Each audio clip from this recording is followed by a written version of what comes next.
To all the clickbait Warriors crowd out there, because I hesitate to call most of the Instagram crowd fans, don't tell me how to support my team, mate. Their carcass is being preyed upon by vultures. They're fighting as hard as they can, but they just seem to be devoid of any answers at the moment. I look like a 52-year-old fat loser Bulldogs fan, but I tell you what, I'm happy to be one. 5-0, unbeaten. He's got his DNA all over this rugby league team. The respect that he has is unbelievable. He's a winner. He's just a born winner.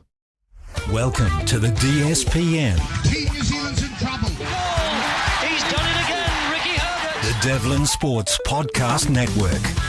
Welcome to the podcast, people. Marty Devlin, Lachlan Waugh. BLT means Big League Tuesday. Special guest Mark Guy, Big MG. Won a premiership with Penrith back in 91. That Origin stoush with Wally Lewis made him infamous. Hosts his own radio show now every Friday in Oz. As well as that, Matt Gunn, Bulldogs fan. First time in over 30 years they've won 5 in a row. They topped the table. Plus, we will play glass half full, where we go through teams, results and different scenarios from the NRL. All of that. We begin the show, though, the same way every single day. Marty sermons brought to you by WebWonks. Generate online leads with WebWonks. Doctors for your Google data. We live in an amazing, amazing world, and it's wasted on the crappiest generation of just spoiled idiots. It's Tuesday, just some random old Tuesday, and it's about time someone got a right moan on. And that someone might as well be me. Let's call it Tell-Off Tuesday, the day after Big Moan Monday. And after wearing a fair whack of it lately, well, here comes a little bit back the other way. To all the clickbait Warriors crowd out there, because I hesitate to call most of the Instagram crowd fans, don't tell me how to support my team, mate. I've been a fan of this club since Balmain became Wests, back in the merger days, back before most of the social media cheerleading bandwagon jumpers were even born. Now, the flack and the fallout that we've been copping on the podcast, if any of us dare to question or, God forbid, even criticise the Warriors, is just infantile. It's childish in the extreme. And look, I've got to put a caveat on that and a qualifier. Yes, I do believe everyone is entitled to their opinion, yes. And I'll always respect and defend everyone's right to have an opinion. So here comes mine then. And for what it's worth, that's all it is. It's just an opinion. Just like Sir Graham Lowe had last week, just like Tony Kemp has had many times on this show, and many times he will in the future, as well as many of our radio shows in recent times. Hey, here's a tip. If you don't like it, don't watch it. Don't listen to it. And if you don't agree, here's a tip. Well, that's perfectly okay as well. It doesn't mean you're right and he's wrong, or you're right, they're wrong, or he's right and you're not. It's just sport. It's just a debate.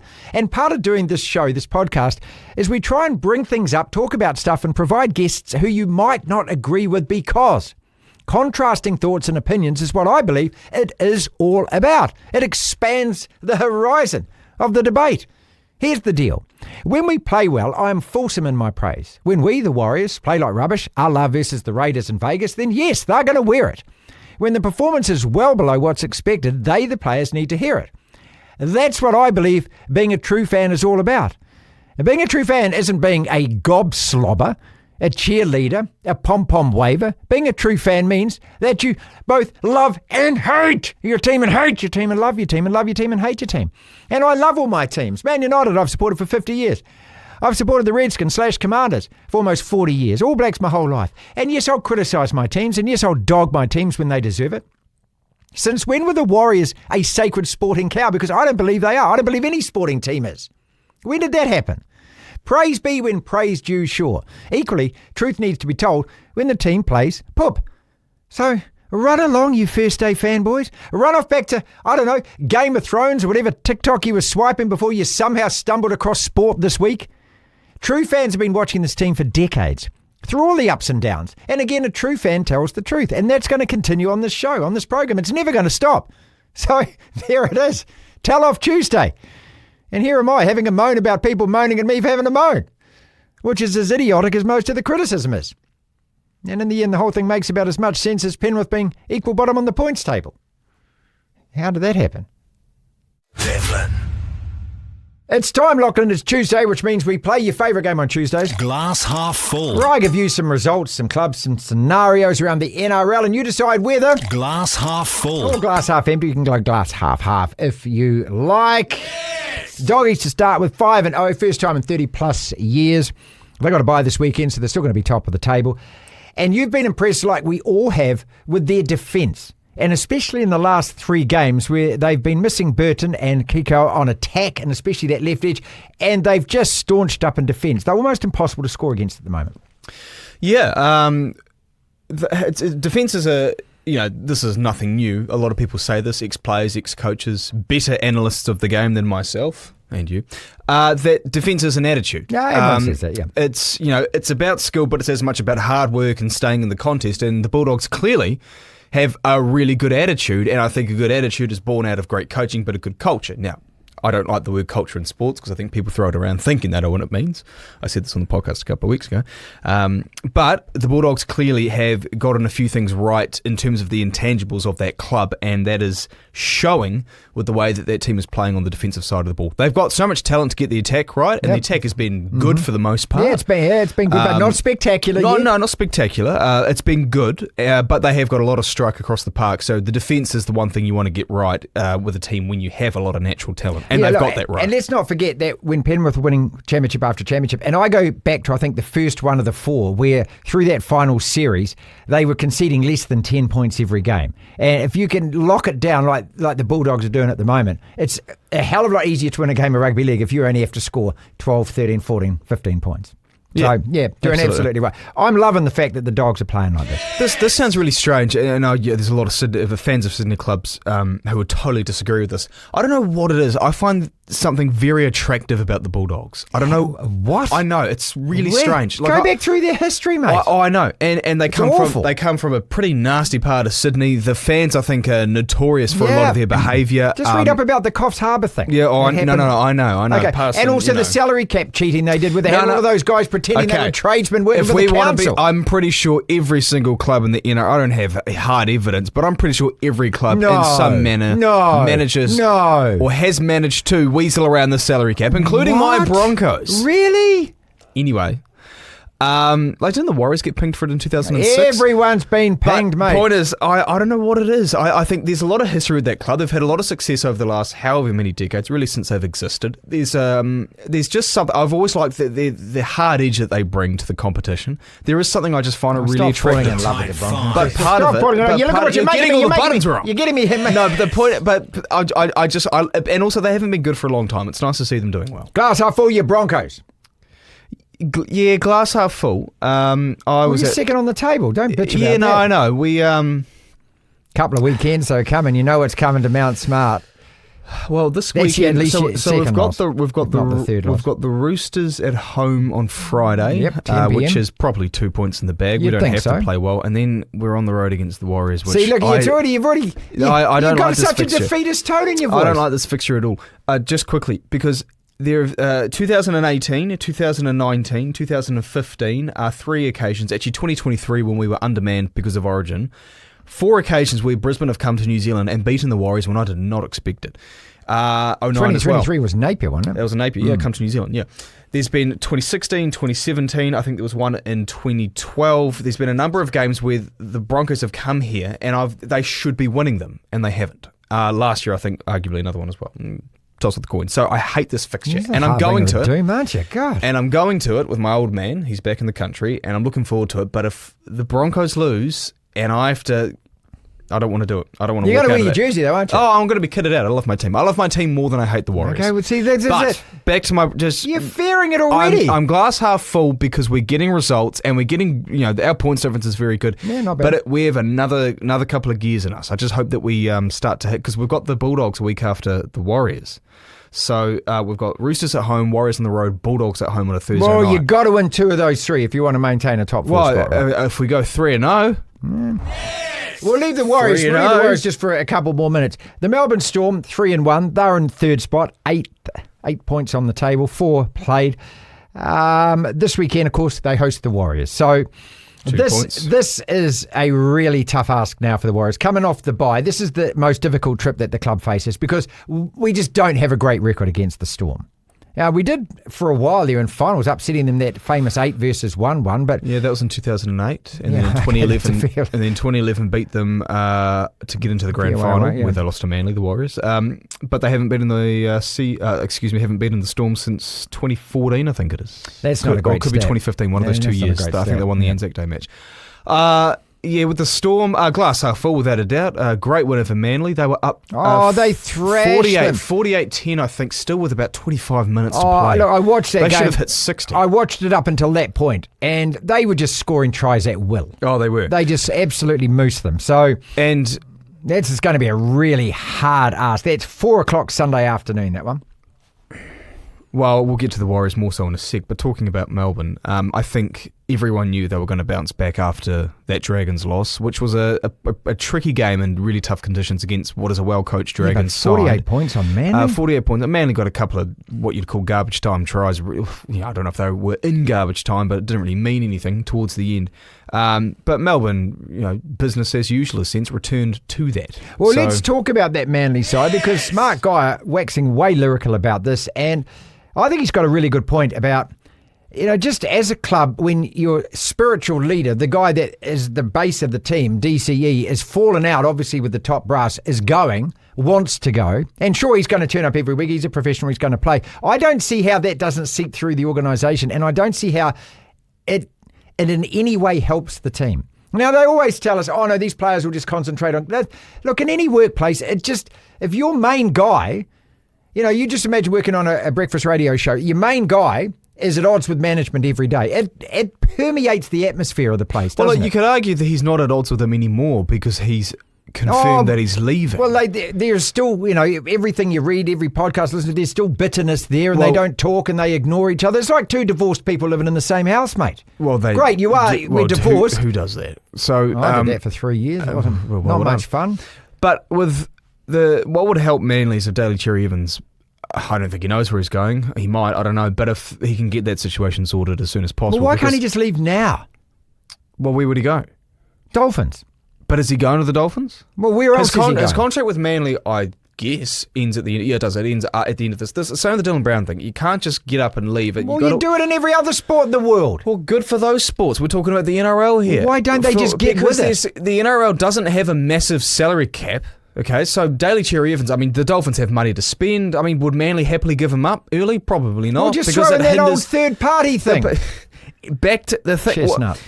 What would help Manly is if Daly Cherry Evans confirms where he's going as soon as possible. That gets signed and sealed, and he says to his teammates, look, this is where I'm going, but I'm here till the end of the season. Let's just work towards a premiership. I want to win one before I leave. I love this club, blah, blah, blah. I've played it my whole career. Okay, right. So, yeah. But I heard from a source, if you will, in Sydney, that Daly Cherry Evans carried a niggle into that game and actually wasn't 100%, so that probably inflated the score in favour of Melbourne, and it's unlikely that that Manly would have not fielded both Daly Cherry Evans and Trbojevic if they could have. I put them in the same boat as the Raiders. They're both 3-2, and Manly have lost 2 games by big scores: 36 against the Warriors, 48 to the Melbourne Storm. When they lose, they just crash and burn. That Warriors loss, I think, is a bit of an anomaly. It's a legitimate win. It's a bit of an anomaly. We'll get on to the Warriors in a second.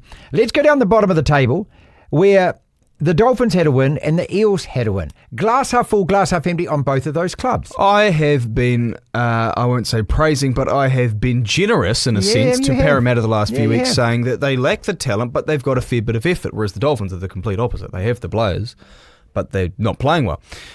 So I didn't really watch much of either game because I was at the Blues game, but at least for the Parramatta game, again, just good effort, staying in the contest and outlasting, really, St. George. Well, Golden Point, because they were down by, was it 4 or 6 to then force it to Golden Point. And then, and to beat a St. George side, which had just come off the win against Melbourne, so they would have been riding high. So that was a hell of a win, I thought. But also the Dolphins go to the Titans and stuff them 36-10. That was the result of the round for me. The Eels one didn't shock me because I thought it totally makes sense for the Dragons to feel over the moon after that Melbourne win and then go and play Parramatta and maybe not take them as seriously and then kind of forget that, well, you beat Melbourne in the wet, which those sorts of conditions always Still 2 misconstrue the result a bit. Still 2 points, yeah. But with the Dolphins, I'm all on the Titans this year, so I'm totally shocked by that. And the Dolphins just were another brand new team. They looked like. So that was half full. That was total. My Sharks. Yeah. Who you dog every week? I don't dog the Sharks, but I might start dogging them now because against Canberra, brilliant game, wild game. Canberra scoring the last play or two. That try was the moment of great. it. That was great. What, 7 hands, a grubber kick. Yeah. It reminded me of that grand final, and I think it was the Cowboys against Brisbane, where it just went through hands and hands and hands and over the thing and under the leg and then the guy and then the grubber and then some guy couldn't tackle the 3 guys and then at the end he kicked the conveyor, they hit the post and then they came back and bent Honey. It was just amazing. That is rugby league at its absolute best. Now, I'll tell you what I loved about that try more than anything, apart from the fact it reminded me of when you lost the grand final. Did you see the reaction of Ricky Stewart afterwards on the sideline? You finished? Honestly, he's a boy who's just been given a brand new bike for Christmas for the first time, and a puppy. He put his assistant coaches in a headlock, didn't he? Yeah. And then at the press conference afterwards, he's like, they ask him about it, and he's like, well, it was a pretty good win, and we did bloody well. You just want to look at the pictures of him on the sideline. He's dancing. If Ricky Stewart could dance, that's how he dances. It was great to watch. This is what Canberra do. They will get wins over good sides. They'll string together these spectacular plays, and then they'll take on. They could play Parramatta next week and just totally flip over. Who are they? Do they have the buy? No, they're away. There they are. They're away. They've got Parramatta next week. 9:35. Parramatta are winning that. Parramatta are winning that. And they'll go 3-3. Yeah. Okay, well, let's talk about then the Knights. Yes! They've played 4, they're 2-2. Now, they started off like a rocket, and then they're... Well, they beat the Tigers and they beat the Dolphins, and then they were awful against the Titans. They tried to lose that game. That was more bad. But what Newcastle side are than they? Gold Because Coast. you look at them and you think they've got a much better team than... in their defence, they lost 3 players to injury during the game. So undermanned, and when you're losing 3 players, you can't just then call on 3 new guys from the stands to put on your bench. I think you get your 18th man, but then once you've used him, that means they've only got 2 subs. I think if I've got that correct. So. They're a team that I've thought this for a long time. They're a team that works hard, that plays hard, that is gritty, that won't go down easily. They're the opposite of the Dolphins, though the Dolphins have proved me wrong this last weekend. But they just lack that natural talent. Are they a top 8 side for you? Because they've defied you a couple of years in a row, haven't they? Well, no. Well, I don't know. I mean, they defied everyone 2 years ago when they won 9 in a row. 9 in a row, 10 in a row if you include the finals. Yeah. And then last year they scraped in again, remember? Last year they scraped in, but they just don't have the class. They don't in the halves at all, I think. And, you could argue, is Dylan Brown ever going to bring that next year in the 7 jumper? They've got a good forward pack, but I don't know. They've got some strike outside. They just lack the class in the halves, and that would frighten, I think, anyone putting money on them to make the top 8. All right. Glass half full, glass half empty. South Sydney. Glass half full. But like Newcastle, different sort of. Newcastle endured injuries the other day. South Sydney have a number of injuries at the moment. So, Latrell Mitchell's playing 5'8" this week. Is that a good thing?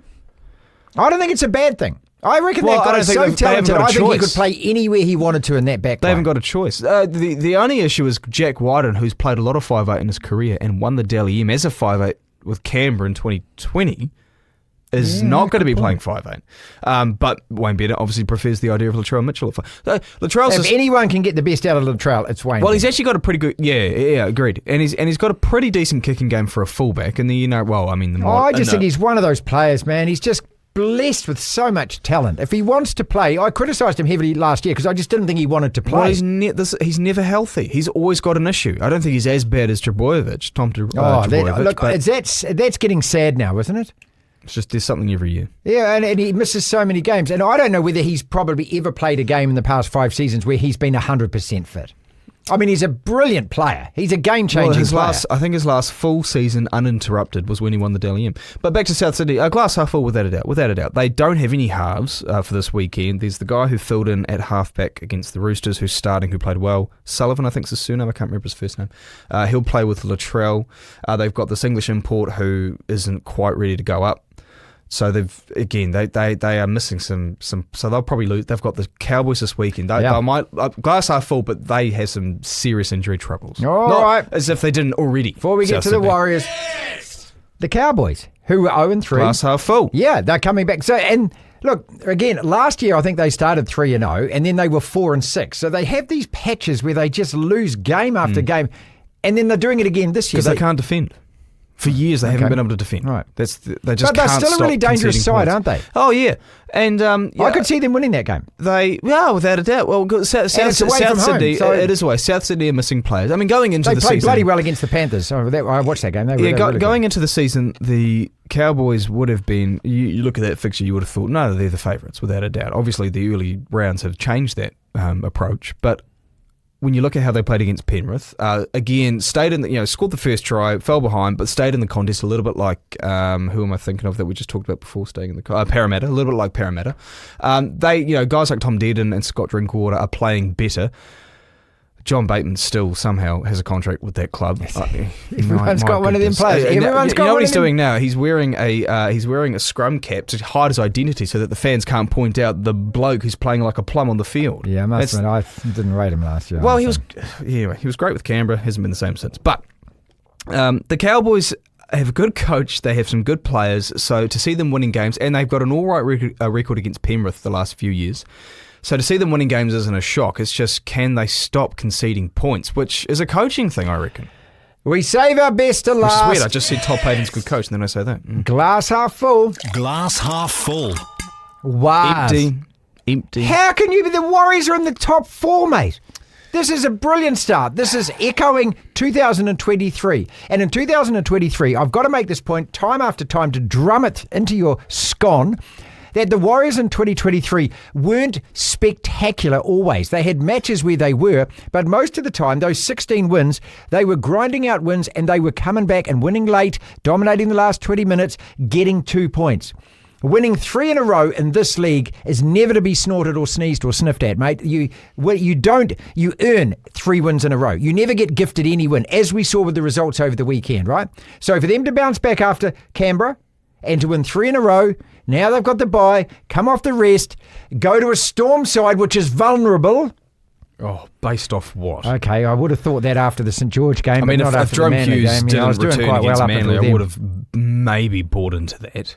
Look, these next 2 games, Storm and Brisbane. If the Warriors can win one of those 2 games, I think most fans would be happy with that.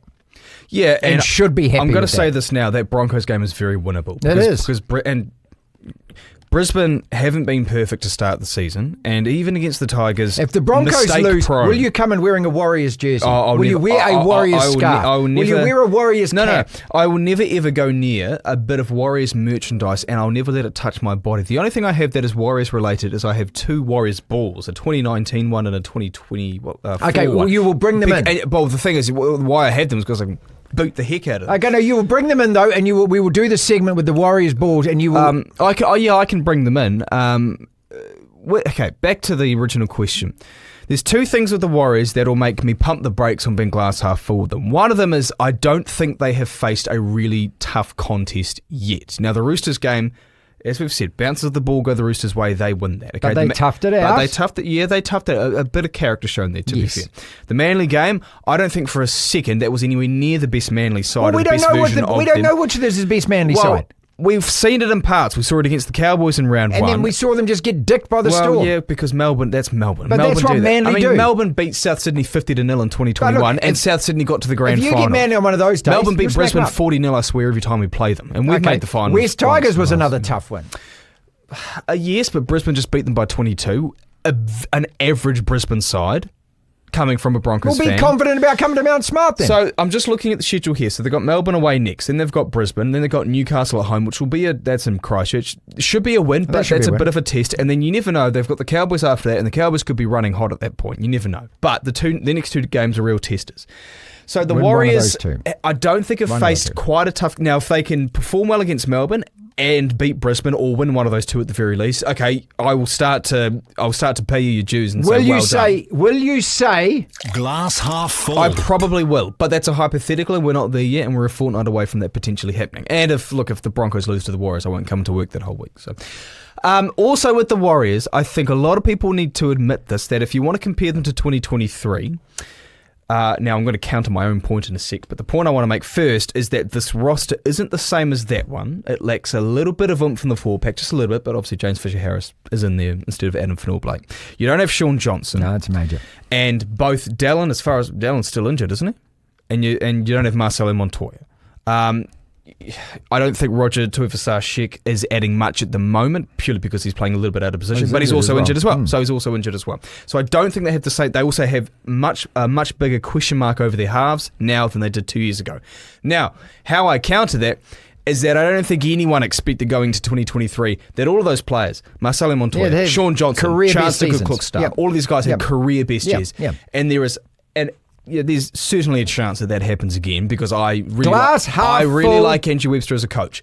So at the moment, after all of that, I'm going to say I am glass half empty because until they beat a side that right now affirming as a top 4 contender, then until they do that, I'm not going to be too positive about the Warriors because I don't like the roster and I actually don't like the Warriors full stop. Okay, I'm letting my bias get in the way. I'll just take the fact, top 4 after 5 rounds, that's glass half full. Actually, just quickly, one more point. I need to, just quickly.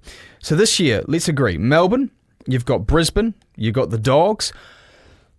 Cronulla, are they in that mix? Half of Cronulla. And then I think Penrith still. It's Penrith are in, mate. Penrith will make the 8. 4.5 good, but 4.5 sides that are probably... And 4 spots up for grabs. 4.5 sides, 5 if you want to be generous to Cronulla, and even if you want to throw Manly in there, but that's unlikely. Those are the sides probably contending for the top 4. I think most of us agree. If you go back to 2023, most of us agree how many teams set themselves apart from the rest of the premiership? It was only 2.